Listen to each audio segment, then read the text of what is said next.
On the surface, crying looks like the body falling apart. Voice breaking, face crumbling, vision blurring at the worst possible moment. But strip away the embarrassment, and you're looking at one of the most precisely engineered behaviors in the animal kingdom. Not weakness. Something closer to a negotiating tool, dressed up as a breakdown. In movies, crying is just punctuation. Sad scene, single tear, swelling music. But the real story is a chain of discoveries, each weirder than the last, involving stress hormones, blind mole rats, testosterone, and a 150-year-old insult from Charles Darwin. Crying isn't just an emotional overflow valve. It's strange enough, biologically, that scientists are still arguing about why it exists at all. Start with the part that sounds obvious but technically isn't. Humans are the only confirmed criers in the entire animal kingdom, the only species known to produce tears triggered specifically by emotion. Not dogs, not elephants, not chimpanzees, no matter what the internet tries to tell you. Human infants do share something with the rest of the animal world. Distress calls similar in pitch and structure to nearly every other mammal and bird species when separated from a parent. But wet, emotional tears show up nowhere else in nature. Here's the detail that breaks the "we're born this way" myth wide open. Babies don't actually produce tears when they cry until somewhere between 4 and 8 weeks old. Before that, a newborn can scream, gasp, and go fully red in the face, with 0 tears involved. The tear glands simply haven't finished developing, so the baby cries audibly to call for help. It just can't cry wet yet. Tears are a feature that installs itself weeks after the rest of the system is already running. And here's the twist underneath that twist. Not all tears are the same tears. Scientists sort them into separate categories.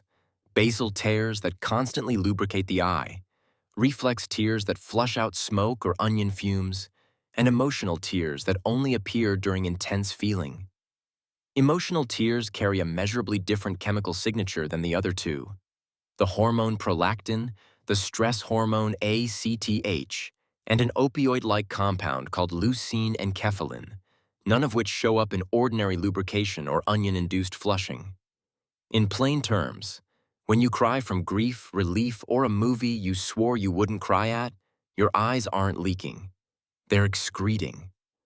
One leading theory holds that emotional tears physically carry stress chemicals out of the body, acting like a pressure valve for an overloaded nervous system. For most of modern science, that was the whole explanation. Cry, release the chemicals, feel better, end of story. Charles Darwin studied emotional tears himself in the 1800s and dismissed them as purposeless, a leftover reflex doing nothing useful at all. That verdict held for almost a century and a half, except it stops holding up the second you ask a different question. Who's actually watching when you cry?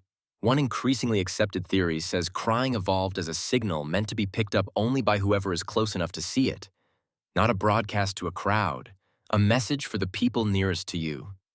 Tel Aviv University biologist Oren Hassan pushed that somewhere genuinely strange. Tears blur your own vision, he pointed out, and a person whose vision is blurred has just become easier to attack. By handicapping your own ability to see and react quickly, crying makes you authentically more vulnerable, which is exactly what makes the signal impossible to fake.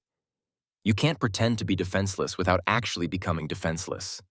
Researchers later tested this using trust games, and tears paired with a sad expression measurably increased how much strangers trusted and helped the crying person, compared to the same expression with no tears at all.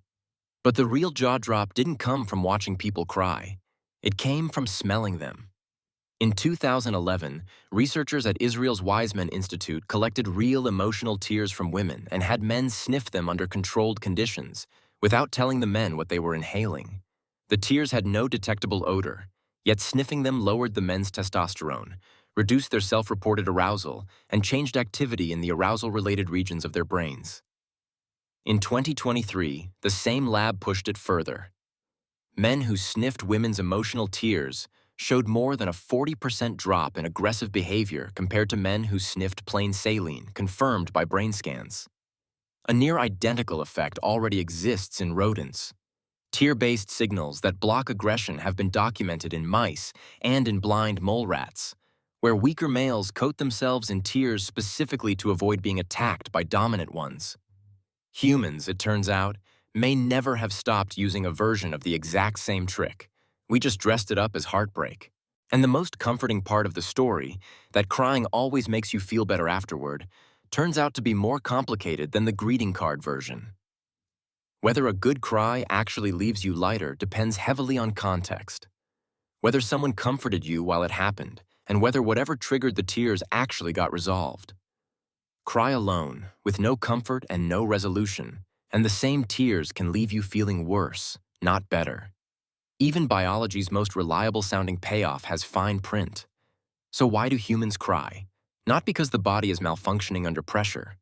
Long before language, before lab studies and trust games, some ancestors' blurred, tear-filled eyes proved something words couldn't yet say, that every defense had been lowered on purpose in front of someone else.